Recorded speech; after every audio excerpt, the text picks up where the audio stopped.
Kita goreng dulu udang kita. Bismillah. Yang dah siap belakang tu. Okey. Tu kita gaul dengan minyak. Bagi dia mandi minyak. Dia meletup sikit lah sebab mungkin di bahagian kepala dia tu banyak air kan.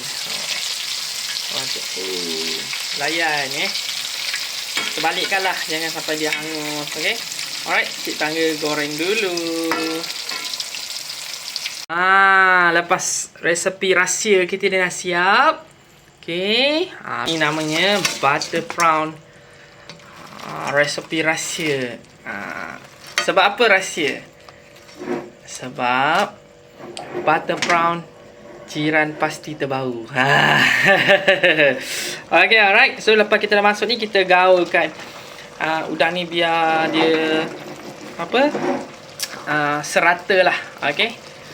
Okay, kita bagi semua tergaul sikit. Guys, sedapnya guys. Terkeluar kaki dia. Okay, kita masak dulu. Okay, dengan ini siaplah kita punya udang galah masak butter jiran pasti terbau. Sedap guys. Okay, jumpa di meja makan korang. Nampak letup-letup guys. Terliuk. Okay, dah siap. Kita punya udang galah butter. Guys, sedap guys. Okay.